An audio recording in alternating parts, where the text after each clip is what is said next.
You got to be aware of like. No, you're here. You're here. You're Okay, here. you got to be aware of like this like wind in the background. Though. Yeah, you can't hear it. You can't hear it. It's not on the microphone. Sick. Perfect, right? All right, yeah. Let me just get the shit out of my. Get the shit out of your pocket. Shit out of your. I was gonna say pocket, but get that shit out of your ass. Cheers. This is Collin. He's not wearing shoes, and he's got some frustrating things in his ass that he's removed for the quality of this this impending broadcast. Yes. It's so been on he's my really mind. taking this seriously, is what I'm trying to say.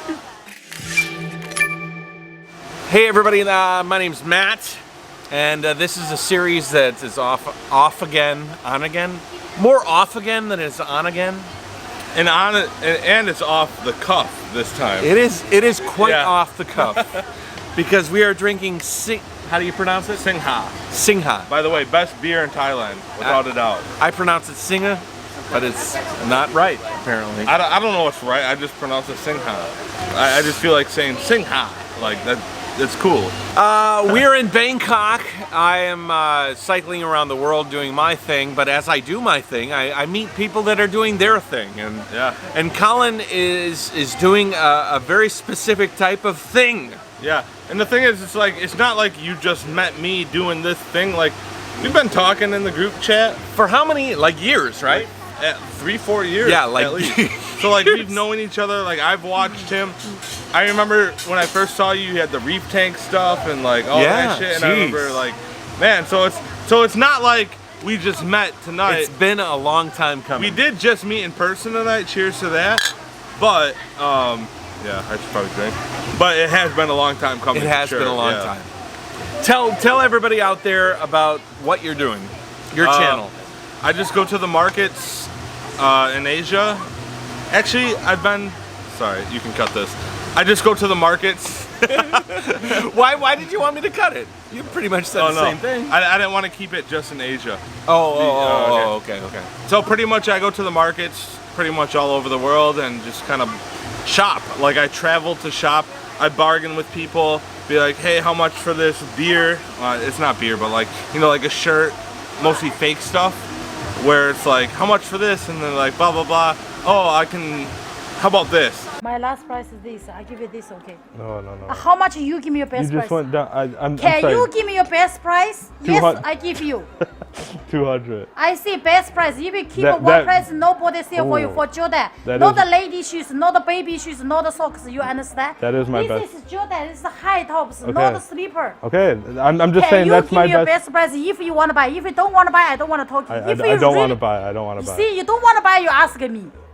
I just asked you for the price. Do you want to buy? And then no, I don't. You don't want to buy, why you asking me?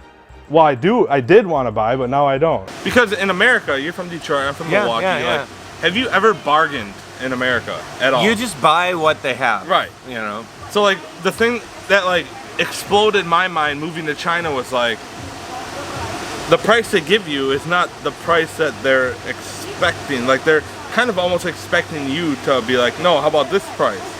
And it takes a while for like people traveling to Asia to understand that. So that's like kind of like what I do is kind of like help them understand how bargaining works in Asia. And that's the crazy thing about it is that was never my goal to be like, oh, if you come here, you can do this. I just wanted like to do like some entertaining stuff, and it just transformed. Let's rewind. Like I'm gonna leave that flub in because you said Asia first because that was where you got started. Yeah. I mean, it started in Asia. You were doing daily vlogs, a lot like I used to do, like every day, like about your life in China. You were living where? Wuhu. So like my first videos were like in Wuhu, China, which is like it's near Hefei. You know Hefei, right? Mm-hmm. It's like mainland China. So I went to China to teach English, and my first couple of videos, What year? 2015. Okay. So like 2015 going into 2016, I made videos about like my life, about like teaching English in China because it's quite lucrative, you know, for somebody coming from... And the cost is really low too. Right, exactly. So you're making money and the costs are low, so you're making even more money. Right. Like you have shit you can save, and like I was only working like 10, 20 hours a week on top of that. Yeah. Like, so like that was like my initial like like, yo, you can just do this. Like, this is crazy. Like, what happens in Asia, it's like they just want like a actual person speaking it from where they're from. Conversational English. Yeah, that's conversational. Summed Would up you in like one word. to go have a coffee? Summed Let's up in talk one about word. that for an hour and a half. That's exactly what it is. Summed up in one word. But like, that's important. Nobody knows. Because like in my mind that was like always mind blowing. You know what I'm saying? Like it's like I can just go here. Yeah, just talk. I do it at home all the time, and I don't get paid for it at all. And get paid just to the talk. hell? Plus travel the world, like, you know, and meet cool ass people. So, did you have an inkling for video before you moved to China, or was that? Yeah. So I moved to China 2015. Yeah, right? August 2015. Since August 2012, like I would throw out like a video here and there about like I did like phone review videos, like. Really? Yeah, like. So when did you open your YouTube channel? I think like 2012 technically. Oh no, actually I had a channel before like my channel now. Just a little bit of this. No, but like no, actually like my idea for the channel was because I used to be a big eBay seller, so I would make like funny commercials, quote unquote, for like the what I'm selling, right? Yeah. So I'd be in front of a green screen like, hey guys, here's a Samsung Galaxy S3. Like, you know what I'm saying? And just like make some like funny ass skit, whatever. The interesting thing about what happened with your channel, like I've known Collin since before you found your niche, right? Like, and that's good that you say found, because it's like I never came to China to be like, I'm gonna do this. Like, it just worked, and I was just like, I can either keep doing what I'm doing or just take it this way. So you were sharing your life, just daily life in China, right? Like, you're from Canada, right? Where are you from? Milwaukee? You're from Minnesota? Man. You're from around. They're from Canada. Oh, we're hanging out with Detroit, Milwaukee. Come on. Okay. It's all good. I'm not even gonna edit that out. I'm gonna self-inflict that one. So we're across the pond. We are. Like literally a very cold pond. Yeah. In a dirty one at that. Dirty fucking cold pond. Cheers to that. Cheers to that. So you go to China and you think, wow, my life in China is really like the reason I started doing daily was because my life in China is weird. You know, it's different from home. So you started sharing just daily life. Yeah.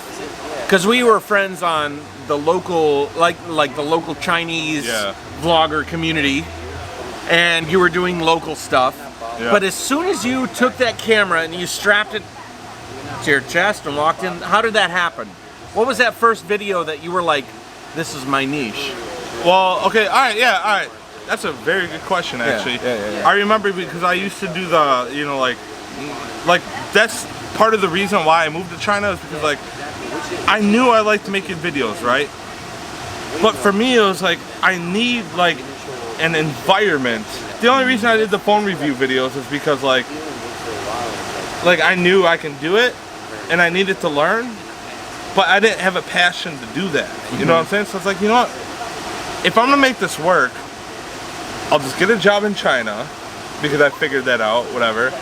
And then I'll do like a travel vlog kind of thing. Daily vlog sort of thing, lifestyle. Yeah, just like, yo, this is how you do it, blah, blah, blah. Like my inspiration was like, I wanted people to be like, yo, you're working your job at fucking Walmart or McDonald's or whatever, because I actually worked at Walmart. Come to China. I worked at Walmart at the time, like, and I was like, cost of living high as shit. And I was like, you literally can just all that, come here and do it. I was like, this is kind of like a cheat code to just kind of like my life. Like, why would I live in like this expensive ass country working like a job where that doesn't pay much, and I can just like travel 13 hours on a plane and get a job that pays triple in a country that costs like 1/3. But we took a lot of risks to come here. Exactly. But you can make these videos and like reduce the risk. Because like if you watch your video or my videos, you'd be like, oh, this guy lives in China. He's normal. He's a normal American guy or whatever. I could do that same thing. I didn't have that. I looked at I mean, I came to China risking a lot, thinking. Yeah? But when I came here, I was like, wow, this place is quite nice. It was a surprise. What'd you risk? I'm just curious. I was in Las Vegas. I had a business. I gave up my business. I gave up my house. I gave up my girlfriend. I gave up everything. I gave up my car. I got it all away for this question mark of trying to make it big in China. That's funny, or not funny, but that's interesting you say like the car thing, because like I had like a car loan.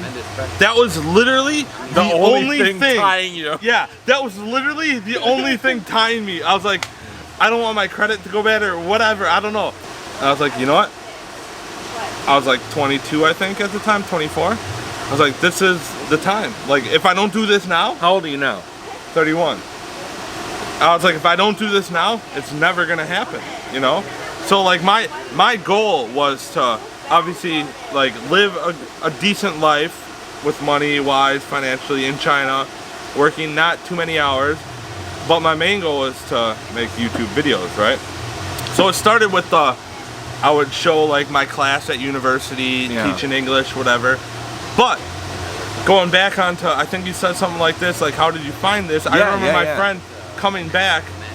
Yeah, it took like 20 minutes to come back to this. But I remember my friend like coming to visit me, and he's a wedding photographer, Mike Ford, if you're watching this, shout out.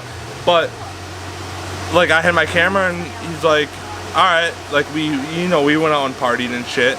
But he's like I was like, yeah, let's go to this fake market, because I googled fake market, because before you even come to China, fake like a fake Nike or a fake Adidas, like, or whatever, Supreme, fake whatever stuff. Yeah, before coming to China, I knew like China is like known as like the fake capital of the world. But when you think about it before coming, you think it's like little back alleys, like people like you want fake, right out you want there. fake this, you want fake this, but like there's actual proper like shopping malls, booths, malls, So like I made this video. It was like we went to bargain with people and whatever. It was like a 7 to 10 minute video, whatever. And like that was at that time that was the best performing video on my channel. And like I didn't really think 300,000 views or something like that, right? Well, I mean I don't know what it is right now, but like I was under 1,000 subscribers at the point. Yeah. Right. But at the time, like I just remember like, okay, I never really thought about it, but then like I kept doing what I was already doing. Like I started exploring ghost towns, because China's notorious for building. He was doing towns. all sorts of interesting stuff. Right. But that was what, I mean, that one theme hit hard. Yeah. So I think after the 5th fake market video that I did, that's when I was like, holy shit. Because I went from 5,000 to 50,000 in 1 month. I was like, I'm at a crossroads. I can keep doing what I'm doing about my life in China, or I can focus on what works, what seems to be working. Right. And that's how many subscribers do you have today? Like 1.22. What's it feel like to have 1.2? You know, if you put 1.2 million people in a stadium, I mean, there's no stadium that holds 1.2 million people. It's funny you say that, because like my team's the Packers, right? Yeah. The stadium holds 70,000 people. Yeah, think about that. So that's like 12, 13, 14, 15 stadiums. Multiples. Right. Like, cause I'm a die-hard Packer fan. Like, so when I've been to a Packer game, I'm like, all right, this is 70,000 people. Yeah, I've got way more than this. That's one, like, not even trying to like be big-headed, but like in my mind, it's like, this is up. Like, this is weird. Okay. Let me interject. So Collin is a YouTuber that has, in all, just say 1.2 he million. made it. You know, he's made it. He's found his niche. He's focused on it, and he's made it. Like, I mean, once you get over 500,000 subscribers, I think that you're in the club. Yeah. You know, you're part of it. We're all trying to get there. You can go full time. You can go full time. Yeah. I mean, financially, the simple viewer, like we were talking earlier about Patreon. Yeah. And how like I'm trying to make my Patreon more valuable so that people can, but he's at a point where his subscriber base is providing enough income. Oh yeah, definitely. That he can live a very comfortable lifestyle simply on the views based on the videos that he produces. I think the most important part is it allows me to go wherever I want, whenever I want, just to produce videos. Because like, I like to travel, but like I don't, like I've never been like, other than like Tokyo, which I've never been to before. I've never had like a destination in mind, like I need to see that. Like, so I travel just to make these videos. Yeah. So it's like, so the videos are a vehicle for you to actually see more of the world. Right. So it's not like I'm traveling and then I'm making a video. Like, no, I'm going to a place to make a video for like my audience. Collin exemplifies an inspiration, like he inspires me. Like your story. I told you earlier, me. you inspired me with the trike. No, for real. Like your lifestyle with the trike and shit. Like, because like, you know, like I love like biking and shit, whatever. But like the trike lifestyle of traveling without like having to like take the like traditional ways, like kind of like the van life kind of thing. Yeah. I like that van life style. And like that, I like that shit. You know what I'm saying? So like to see you like do this, because like if I'm on like a bicycle all day, like a mountain bike or like a road bike, like your ass is gonna hurt. You can't bike. I am very comfortable. You can't bike 50 to 100 miles. I'm a fat guy. That's what I'm saying. But you can't like traditionally bike 100 miles a day with all your ass fucking whatever. You know, there's a lot of people that sacrifice their channel because it's what, like there's some people that are like, I don't like what I do, but it makes money, so I do it. Yeah. You know, you have found something in your daily life that you do already that works for you, that ends up entertaining millions with, you know, millions of people. Yeah. I mean, that's f***ing crazy. The way I always looked about it is because I know there's like burnout, right? People, like you said, people find something that works, and then they just burn the Yeah. For me, I always thought, because my like my video length is like at least 20 minutes, except for this previous video, sorry guys. But my length is like 20 minutes. Like I've always just thought about like I can use this that works to improve my filming, editing, storytelling. And so like I like to think in I don't like to think video wise, I like to think in like the forms of series. What kind of series can I make? You know? Because I don't want to do one-off videos, right? You know what I'm saying? So like if I can have like a 10 video series from 1st to 10th is going to be far more. So how many videos are in the shopping genre? Like how many videos have you made now since you've diverged? 36. 36. Yeah. 36. Like I have 80 some total videos on my channel. 80 on your channel, 36, but 36 are like the shopping. Markets, yeah. Where do you see yourself in 5 years? Yeah, that's a crazy question. Hopefully making YouTube videos. Like the thing is, when I started doing YouTube, like my mindset is like I've always wanted to like do my own shit, my own YouTube videos. Like I just collabed with a buddy in Beijing, by the way, Simon Wilson, shout out.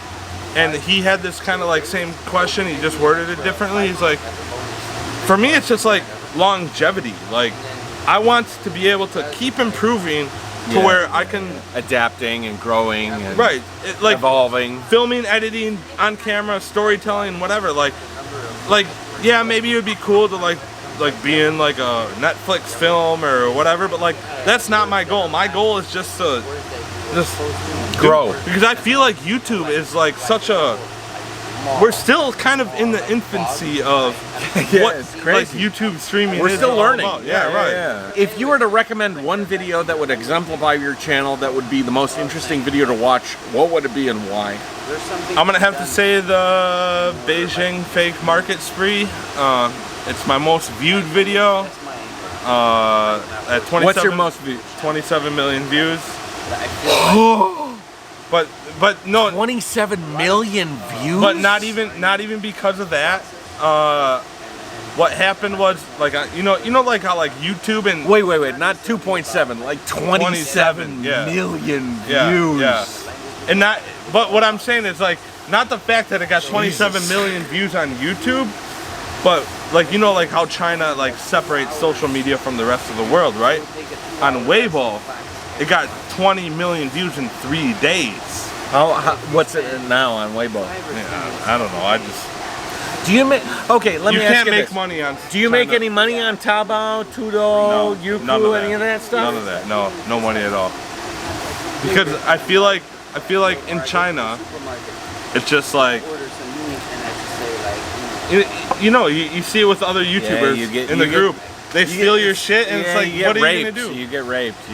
It's kind of ironic. It's kind of ironic where I'm making videos about like buying fake shit, and then they take my video and make it fake shit. Yeah. So like that's I can't complain. China, right? But your Western platforms are making. You're doing well. You're doing well.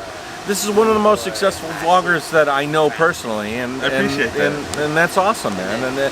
And you know what's awesome is that I knew him before, and I know that you're just a cool American guy. Yeah. You know, like so from Detroit. No, from Missouri or some Milwaukee. Shit. But he gives me hope to know that, like, you know, we can all do it. We all have the capabilities of finding the niche and working hard, and we can make videos and do what we love. Do you love what you're doing? Oh yeah, definitely. I mean, come on. Would you rather be sitting behind a desk doing TPS reports or something? No, not at all. Well, what I'm gonna say is, I remember, this is a shout out to Laoway86 Sea Milk. Yeah. I released a video in Hefei where I did like $250 versus like $500 apartments in China, right? And I had a comment that said, all you need is one viral video. Just make one viral video and your video or your channel will pop off. And like I shared that to the group that we're all in. And like him and I, like Sea Milk, we're just like, that was kind of like a joke. Like, you just need to make a viral video and you're good. Like it's easy just to make a viral video. But because of that, like I thought, I was like, yeah, once you get a viral video, your channel does pop off. It's like a barometer. I mean, like you find what shifts the temperature, what makes things move. Yeah. And then you're like, okay, that's what makes things move. Let me focus on that, you know?